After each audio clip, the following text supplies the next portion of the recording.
ఐదేళ్లు సాగిన ఆర్థిక అరాచకానికి బలైన పారిశ్రామిక రంగాన్ని తిరిగి గాడిలో పెట్టాలని రాష్ట్ర ప్రభుత్వం కీలక నిర్ణయం తీసుకుంది. కుంటుపడిన పారిశ్రామిక అభివృద్ధిని మళ్లీ పరుగులు పెట్టించేందుకు ప్రత్యేక ప్రణాళికలతో సిద్ధమైంది. 2014-19 మధ్యకాలంలో అధికారంలో ఉన్న టీడీపీ ప్రభుత్వ హయాంలో రాష్ట్రానికి వచ్చిన పారిశ్రామికవేత్తలను గత వైసీపీ ప్రభుత్వం రాజకీయ వేధింపులకు గురిచేసి తరిమివేసింది.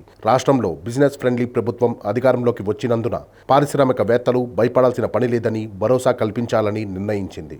5 ఏళ్లు కుంటుబడిన పరిశ్రమలను పరుగులు తీయించేందుకు 5 పారిశ్రామిక పాలసీలను తీసుకురావాలని కూడా నిశ్చయించింది. పరిశ్రమల శాఖ అధికారులతో సీఎం చంద్రబాబు బుధవారం రాష్ట్ర సచివాలయంలో నిర్వహించిన సమీక్షలో ఇలా కీలక నిర్ణయాలు ఎన్నో తీసుకున్నారు. 5 పాలసీలను వచ్చే 100 రోజుల్లోనే రూపొందించాలని ఆదేశించారు. తద్వారా పారిశ్రామికవేత్తలు రాష్ట్రంలో పెద్ద ఎత్తున పెట్టుబడులు పెట్టేందుకు అనువైన వాతావరణాన్ని కల్పించాలని సూచించారు.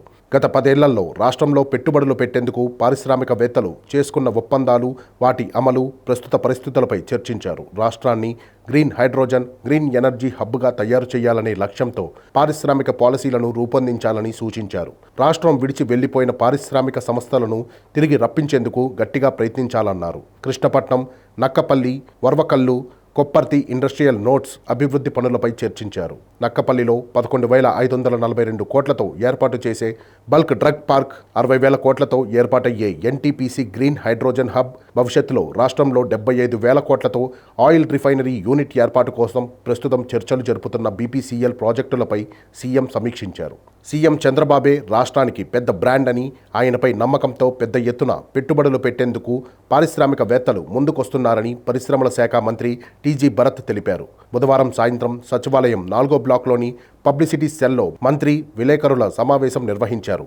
గత వైసీపీ ప్రభుత్వానికి రాజకీయ అజెండా తప్ప రాష్ట్ర అభివృద్ధికి దోహదపడే నిర్దిష్ట పారిశ్రామిక విధానమే లేదని విమర్శించారు. పారిశ్రామికవేత్తలకు ఇష్టముంటే వస్తారు, లేదంటే లేదు, రెడ్ కార్పెట్ వేసి స్వాగతించాల్సిన అవసరం లేదు అనేది గత పాలకుల విధానమని ఎద్దావా చేశారు. అందుకే గత 5 ఏళ్లలో రాష్ట్రంలో పారిశ్రామిక అభివృద్ధి అనేదే లేకుండా పోయిందని ఆవేదన వ్యక్తం చేశారు. గత 10 ఏళ్లలో 11 లక్షల కోట్ల పెట్టుబడులు రాష్ట్రానికి రాగా వాటిలో దాదాపు 7 లక్షల కోట్లకు సంబంధించిన ప్రాజెక్టులు 14-19 మధ్యకాలంలో టీడీపీ ప్రభుత్వ హయాంలోనే ప్రారంభమయ్యాయని తెలిపారు.